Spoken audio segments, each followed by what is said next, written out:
Assalamualaikum warahmatullahi wabarakatuh. Waalaikumsalam warahmatullahi wabarakatuh. Selamat pagi dan salam sejahtera untuk kita semua. Puji syukur kita panjatkan kehadirat Allah Subhanahu wa Ta'ala, Tuhan yang Maha Esa, karena atas rahmat dan karunia-Nya sehingga kita semua dapat hadir di tempat yang sederhana ini dalam rangka untuk diseminasi 7 jurus BK hebat dengan tema Kenali Potensimu, Kelola Emosi, Wujudkan Prestasimu. Yang terhormat Ibu Kepala SMP Negeri 1 Parigi Selatan, yang kami hormati Ibu Pemateri hari ini, saya izin menyebutkan nama Ibu Fitri Sarjana Pendidikan, dan yang saya hormati Bapak Ibu guru hebat yang sempat hadir di pagi hari ini. Saya ucapkan terima kasih banyak atas waktu yang Bapak Ibu luangkan untuk hadir dalam kegiatan diseminasi hari ini. Adapun susunan acara untuk kegiatan diseminasi pagi hari ini, yang pertama pembukaan oleh MC seperti yang sedang berlangsung. Acara kedua sambutan dari Ibu Kepala SMP Negeri 1 Parigi Selatan. Dengan ini kami persilahkan.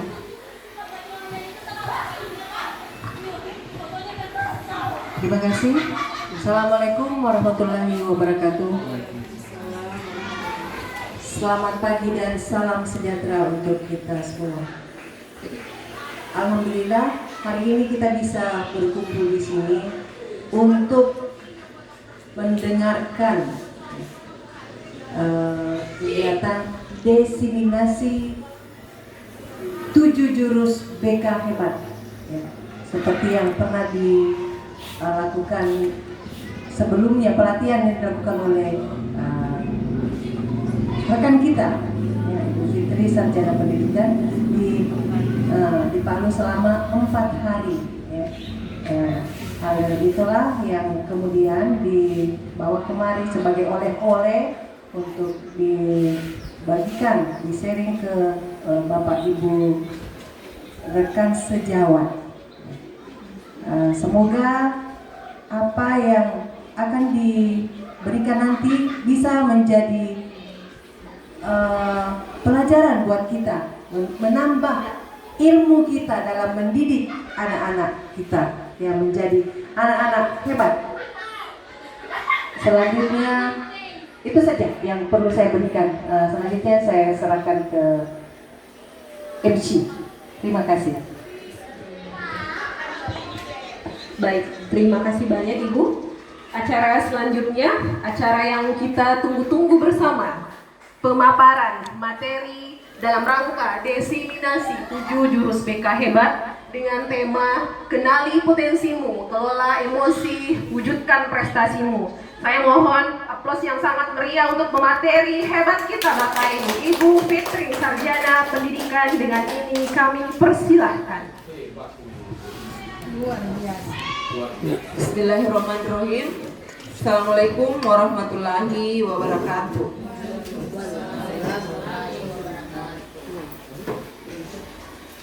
Yang saya hormati Ibu Kepala Sekolah bersama rekan guru sejawat SMP Negeri 1 Parigi Selatan.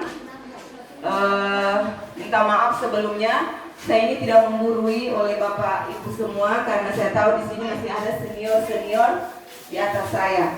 Jadi saya ini memberikan diseminasi hasil BIMTEK saya beberapa minggu lalu yang saya ikuti di provinsi mengenai 7 jurus BK hebat, dan di sini saya ambil dengan tema Kenali Potensimu, Kelola Emosi, Wujudkan Prestasimu bersama guru hebat SMP Negeri 1 Parigi Selatan. Sebelum kita mulai materi, di sini saya akan jelaskan bahwa tujuan kami guru BK ini dibekali untuk memberikan implementasi kepada rekan sejawat supaya bisa mengenal apa itu gaya belajar, karena materi saya kali ini adalah mengenai kenali potensi. Jadi di sini 7 jurus BK ini kenapa disebut 7 jurus BK? Karena di situ pertama ada kenali potensi, kemudian jurus kedua kelola emosi, dan yang ketiga tunjukkan resiliensi, dan sampai ke 7 emosi. Nah, sebelum saya masuk materi, di sini saya akan memberikan cara, karena di sini kami akan memberikan arka. Apa itu arka? Aktivitas, refleksi, konsep, dan aktivitas.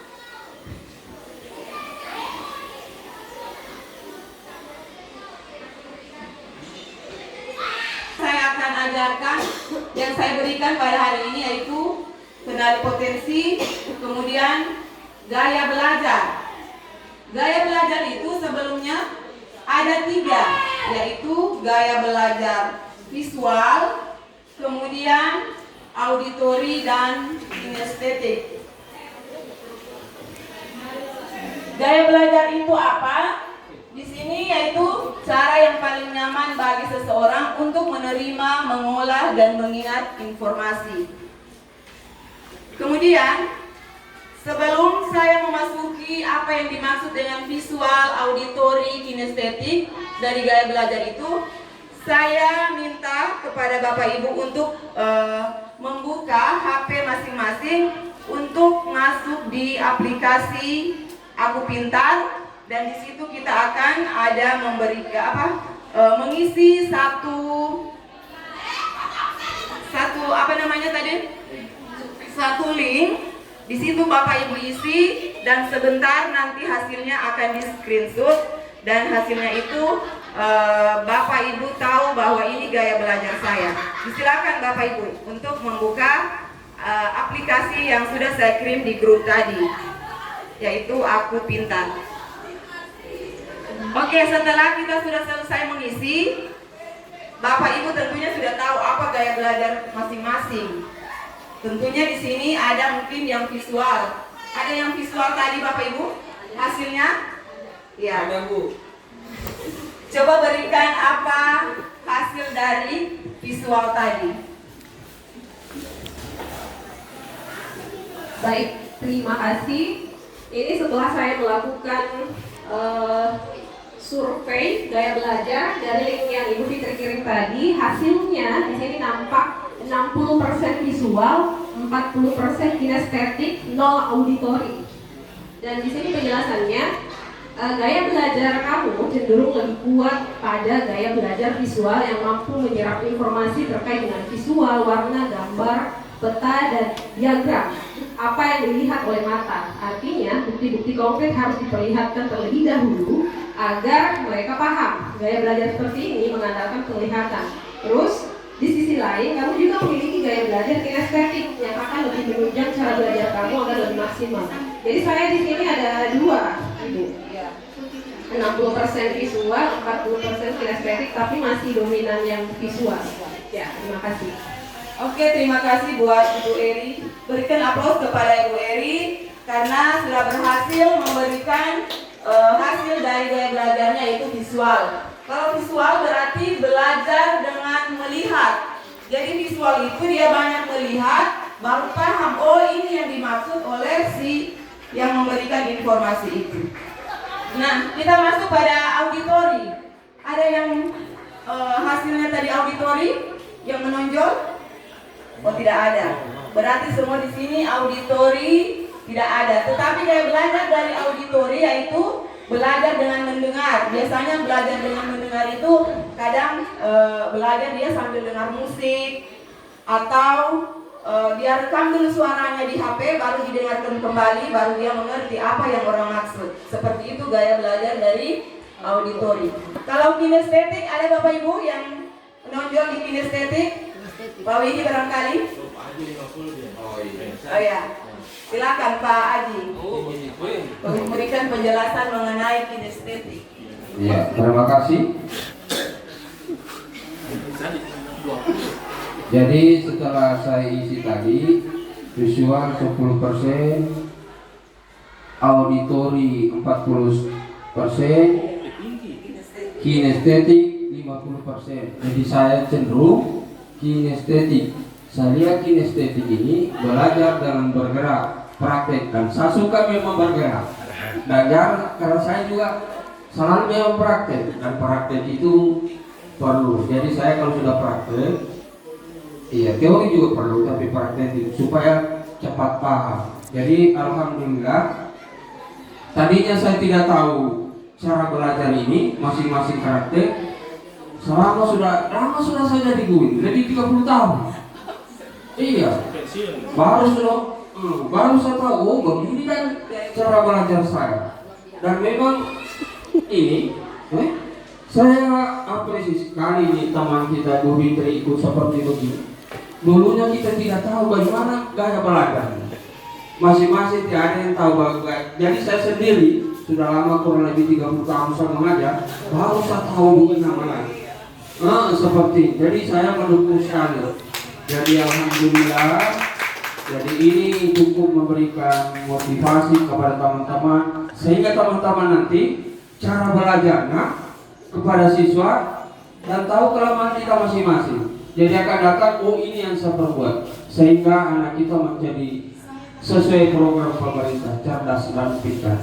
Demikian saya ini. Assalamualaikum warahmatullahi wabarakatuh. Waalaikumsalam warahmatullahi wabarakatuh. Terima kasih. Buat aplaus untuk Pak Aji karena tidak lama lagi mau pensiun baru beliau tahu gaya belajarnya adalah kinestetik. Karena kinestetik ini memang banyak praktek, banyak bergerak. Nah, seperti itu gaya belajar kinestetik. Oke, terus visual tadi tidak ada ya? Oh ada. Ya, gaya belajar visual ini ada tadi itu melihat. Lebih mudah paham jika ada gambar. Jadi kalau nanti ada gambar dia baru cepat menangkap. Kemudian suka membuat catatan rapi, tabel atau mind map. Kemudian biasanya juga suka memperhatikan ekspresi wajah atau gerakan guru bagi siswa ya. Nah, di situ ada tipsnya untuk gaya belajar visual. Pertama, membuat catatan berwarna, kemudian membuat diagram atau peta konsep, gunakan video gambar saat belajar. Itu gaya belajarnya visual. Kita lihat lagi kalau gaya belajar auditori. Auditori itu mendengar. Tadi di sini tidak ada ya yang auditori. Ya, kalau auditori itu lebih mudah paham saat mendengarkan penjelasan, kemudian dia suka berdiskusi atau belajar sambil menjelaskan ke orang lain. Kemudian biasanya juga sudah mengingat lagu atau suara, seperti direkam dulu baru didengar kembali. Kemudian tipsnya di situ belajar untuk tipe auditori. Pertama belajar sambil membaca keras-keras. Kemudian merekam materi, lalu dengar ulang dan diskusi dengan teman. Itulah gaya belajar auditori. Kemudian kalau kinestetik, di sini tadi ada 2 orang atau 3 ya. Kinestetik itu banyak praktek, seperti sudah tadi Pak Aji. Lebih mudah paham jika langsung mencoba. Ya, biasanya kita kemana-mana itu harus langsung praktek. Itu gaya belajar kinestetik. Suka praktek, eksperimen atau permainan. Kemudian banyak bergerak. Nah, jadi nanti ketiga gaya belajar ini bisa kita terapkan kepada anak didik kita. Jadi kita kelompokkan dulu mana visual, mana auditori, mana kinestetik. Baru kita bentuk kelompok, disatukan. Visual satu kelompok, kinestetik satu kelompok. Kemudian visual auditori. Nah, dari situ kita tahu cara gaya belajar anak-anak semua. Ada yang suka menggambar, berikan dia gambar. Makanya biasanya saat kita belajar ada siswa yang menggambar. Nah itu, seperti lalu juga Arif Wibowo. Dia pada saat belajar, dia hanya menggambar. Ternyata itu dia mungkin gaya belajarnya. Seperti itu. Jadi kita tidak boleh mengkat anak kita, tidak boleh kau menggambar. Seperti itu. Nah, kenapa gaya belajar itu penting? Pertama, supaya lebih mudah memahami pelajaran. Kemudian kedua, belajar jadi lebih menyenangkan dan tidak membosankan. Ketiga, bisa memilih strategi belajar yang sesuai dengan diri sendiri. Dan keempat, menghargai perbedaan cara belajar teman-teman. Itu gaya belajar. Dan kita masuk pada kesimpulan, semua orang gaya belajar yang berbeda-beda. Kemudian kita juga suka menggabungkan beberapa gaya belajar sekaligus. Seperti tadi ada yang dua yang menonjol, kinestetik dan visual. Dan yang paling terakhir, yang penting adalah menemukan cara belajar yang paling efektif untuk diri sendiri. Mungkin hanya itu yang bisa saya sampaikan. Saya akhiri. Assalamualaikum warahmatullahi wabarakatuh. Oke, baik. Assalamualaikum warahmatullahi wabarakatuh. Kita masuk pada materi kedua, yaitu mengelola emosi secara positif. Nah, di sini saya akan memberikan materi kelola emosi. Tentunya semua manusia itu mempunyai emosi. Siapa yang tidak pernah emosi? Semua kita rasakan dengan emosi. Cuma emosi itu ada dua, yaitu emosi positif dan emosi negatif. Di sini sebelum saya masuk pada materi selanjutnya, saya akan memberikan sebuah cerita singkat. Cuman Bapak Ibu saya minta siapkan kertas 1 lembar. Kertas 1 lembar disiapkan Bapak Ibu, supaya kita tahu nanti kalau saat saya bacakan cerita ini pada saat emosi, kertas itu kita remas. Tetapi kalau kita tidak emosi, berarti kertas kita disapu-sapu saja. Ya, silakan Bapak Ibu siapkan kertasnya. Ya. Di saat saya baca itu cerita, Bapak merasakan apa yang saya bacakan tadi. Ya. Kalau emosi tinggi berarti yang Oke. Ya, baik, saya akan bacakan cerita ini.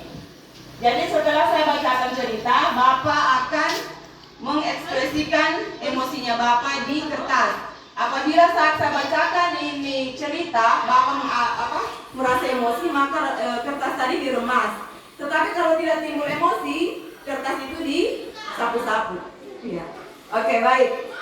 Pagi itu Pak Andi berangkat ke sekolah mengendarai sepeda motor. Pak Andi tidak hadir ya. Bahan ajar yang sudah dipersiapkan semalam sudah siap digantung di motor. Namun belum sampai sekolah, ban motor Pak Andi bocor alias kempes. Dengan susah payah Pak Andi mendorong motornya sampai ke sekolah karena di jalan Pak Andi tidak menemukan bengkel. Jadi bagaimana dengan kondisi kertasnya Bapak Ibu sekalian? Sabar, ya. Berarti kalau di posisinya Pak Andi berarti masih sabar. Tapi kalau emosi keluarkan Pak, Bu. Diremas kertasnya, kalau tidak disapu-sapu. Kemudian berikutnya, ya. Kedua, sampailah Pak Andi di sekolah. Semua murid datang di sekolah dengan tepat waktu. Berarti senang lagi Pak Andi ya. Belum lama kemudian, Rizky datang terlambat sambil berkata, maaf saya datang terlambat. Nah, bagaimana dengan kabarnya kertas? Apakah sudah runyuk-runyuk atau masih mulus? Ya. Berarti guru di sini sabar semua ya. Kemudian yang ketiga, pelajaran pun dimulai. Namun saat pembelajaran dimulai, Pak Andi tidak menemukan bahan ajar yang sudah beliau siapkan semalam.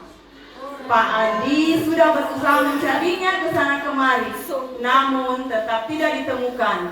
Dengan terpaksa, Pak Andi sudah berusaha mencarinya ke sana kemari, namun tetap tidak ditemukan. Dengan terpaksa, Pak Andi mengajar menggunakan bahan ajar seadanya. Bayangan mengajar seketika buyar. Jadi bagaimana? Masih sabar? Oke, berarti tingkat emosinya di sini bagus.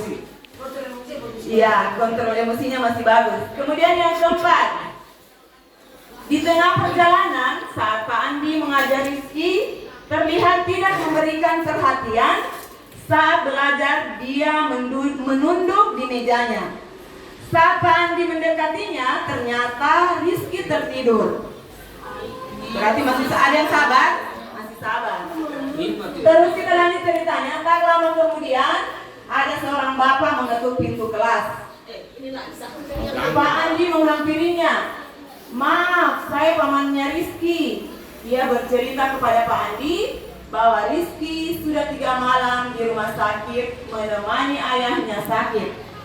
Meskipun kurang tidur, dia tetap berusaha untuk masuk sekolah karena takut ketinggalan pelajaran. Sekarang saya mau jemput Rizky karena ayahnya masuk ICU. Nah, berarti sedih. Iya. Kemudian berikutnya selanjutnya Paman Rizky mengeluarkan bungkusan dari tasnya. Oh iya Pak Andi, tadi di jalan saya menemukan bungkusan ini. Saya cek, bungkusan ini ada nama sekolah ini. Jadi saya bawa, siapa tahu ada Pak Andi mengembalikan pada pemiliknya. Pak Andi melihatnya, ternyata buku itu yang ia cari-cari. Dan Rizky serta pamannya berpamitan untuk pulang. Jadi sekarang Bapak Ibu saya tanyakan, bagaimana dengan keadaan kertasnya? Coba minta tolong diangkat. Oh, masih utuh. Berarti di sini kontrol emosinya masih bagus. Oh, ada kusut. Ya, kalau kusut coba kasih alasannya kenapa ada kusut sedikit. Iya, terima kasih.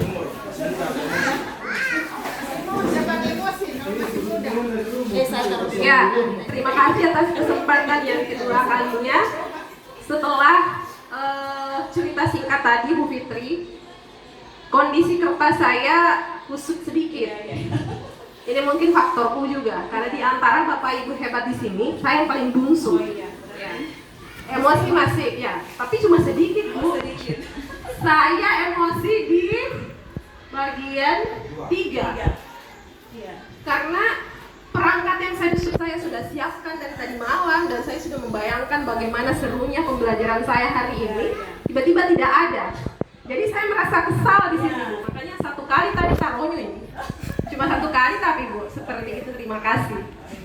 Oke, tepuk tangan buat Ibu Eriani. Berarti keadaan emosi Ibu Eri tadi agak naik sedikit, tetapi masih bisa untuk mengontrolnya. Iya. Kalau yang masih mulus, boleh kasih alasan kertasnya. Berarti emosinya masih terkontrol. Pak Widi barangkali? Iya. Ini guru senior kami di sini. Terima kasih atas kesempatan yang diberikan kepada saya.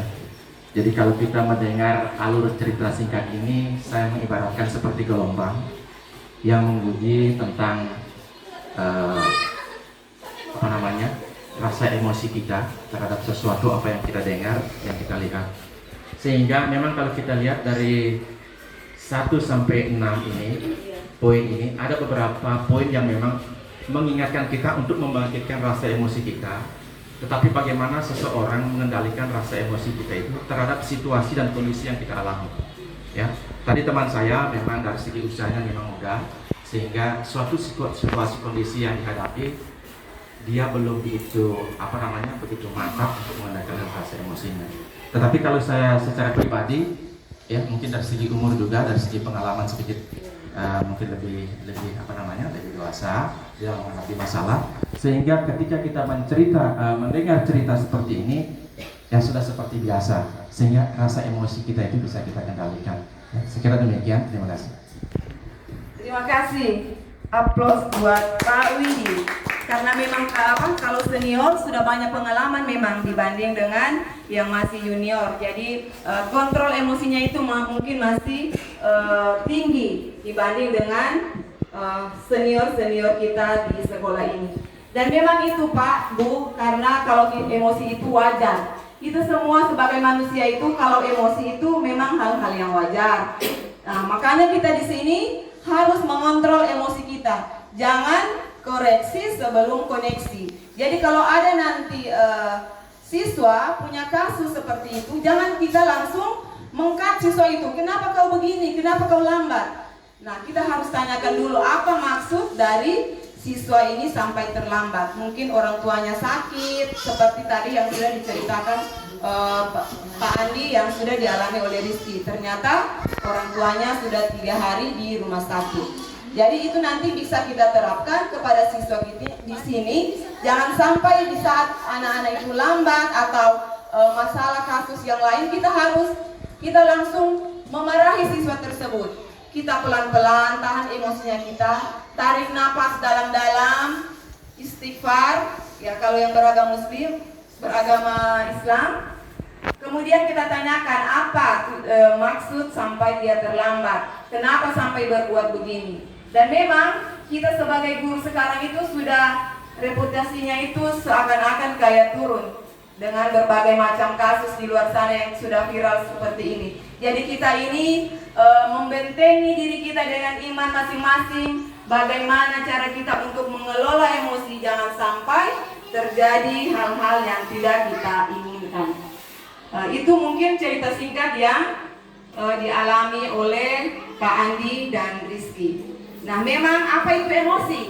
Emosi itu adalah perasaan yang muncul sebagai respon terhadap suatu situasi. Memang kalau kita mungkin ada masalah dari rumah, terus didapat lagi di sini siswa seperti ada kasus-kasus yang tidak menyenangkan, maka bisa kita respon untuk memarahi siswa tersebut. Padahal seharusnya harus kita tanyakan dulu apa di balik kasusnya yang dia alami. Kemudian semua orang punya emosi itu hal yang normal dan wajar. Contohnya emosi itu, kalau untuk siswa biasanya nilai ulangannya itu rendah, dia tidak senang. Kemudian kalau yang bagus ya mungkin dia senang. Kemudian ada perasaan sedih, itu semua emosi dan marah. Berikutnya, nah, mengapa kita perlu mengelola emosi? Nah, di sini kalau jika kita tidak kelola emosi kita, tentu akan berdampak buruk. Contohnya merusak hubungan dengan teman atau keluarga. Contohnya kalau kita sebagai guru, tentunya dengan teman sejawat, mungkin kita tidak enakan, marah-marah atau tidak senang hati. Kemudian menyesal setelah melakukan tindakan negatif dan stres. Kemudian jika emosi tidak dikelola, bisa berdampak buruk. Pertama, kita bisa lebih tenang menghadapi masalah, hubungan dengan orang lain lebih baik, hidup lebih sehat dan bahagia. Jadi kalau kita tidak marah-marah, hidup kita insya Allah panjang umur, sehat selalu. Iya. Jadi itu, jangan emosi-emosi. Kemudian cara mengelola emosi. Pertama, kenali emosi dulu, apa yang saya hadapi ini. Nah, apalagi sedari dulu aku sedang marah atau sedih. Kemudian menyebutkan, oh saya ini lagi marah, jadi harus cepat-cepat kita kendalikan. Kemudian tarik nafas. Kalau kita sementara emosi kita memuncak, tarik nafas dalam-dalam, ya, lalu hembuskan. Ya. Kemudian alihkan dengan hal-hal positif, seperti kita bercerita kepada teman atau dengan orang yang bisa dipercayai, kemudian olahraga ringan atau dengar musik. Kemudian bicara kepada orang yang bisa dipercayakan apabila itu masalah atau kasus yang mungkin parah atau bagaimana, cari teman yang bisa kita curhat. Tetapi teman curhat kita ini yang betul-betul bisa menyimpan rahasia yang bisa dia simpan. Jangan habis diceritakan lagi kepada orang lain. Nah, itu yang bahaya. Kemudian pikiran dampak sebelum bertindak. Tanyakan pada diri sendiri, kalau saya lampiaskan ini kemarahan, mungkin akan berakibat fatal. Seperti mungkin yang terjadi viral itu ya, kepala sekolah mungkin seperti itu. Dia tidak bisa kontrol, dia langsung hempaskan pukulannya itu. Kemudian harus gunakan kalimat positif untuk menenangkan diri. Contohnya, oh aku bisa menenangkan diri, oh bisa saya kontrol emosi itu. Tarik nafas dalam-dalam. Jadi seperti itu ya. Kemudian refleksi, kita masuk pada refleksi. Nah, di sini emosi itu wajar memang. Siapa yang tidak emosi? Semua punya emosi. Namun bagaimana kita mengelola dan menjaga diri dan hubungan sosial supaya tidak terjadi hal-hal yang tidak diinginkan. Kemudian ketiga, mulai sekarang mari gunakan cara sehat ketika marah, sedih, atau cemas. Kita cepat-cepat kontrol emosi kita supaya tidak cepat marah ataupun sedih, menangis, apalagi kalau yang sudah buat jengkel, buruk, kita mungkin sudah mengeluarkan air mata. Olehnya itu, mari kita kuatkan hati kita untuk tidak cepat emosi. Kemudian, ya mungkin sampai di situ saja materi saya untuk kelola emosi. Insya Allah kita terapkan pada siswa kita di kehidupan kita sehari-hari agar kita bisa mengelola emosi kita masing-masing. Demikianlah tadi Dan saya ucap- pemaparan materi diseminasi 7 jurus BK hebat dari Ibu Fitri Sarjana Pendidikan. Luar biasa materinya, jadi ada 2 materi keren sekali hari ini. Yang pertama tentang gaya belajar dan yang kedua tentang kelola emosi. Itu saya kira adalah materi yang sangat relevan dengan profesi kita sebagai seorang guru. Baik Bapak Ibu, sebagai penutup dari saya MC, saya ucapkan kembali terima kasih banyak kepada Bapak Ibu yang sudah menyempatkan hadir pada pagi hari ini. Saya selaku MC memohon maaf ketika selama memandu jalannya acara ini ada salah kata ataupun tindakan yang kurang berkenan dari saya. Saya akhiri dengan ucapan alhamdulillahirobbilalamin. Wassalamualaikum warahmatullahi wabarakatuh.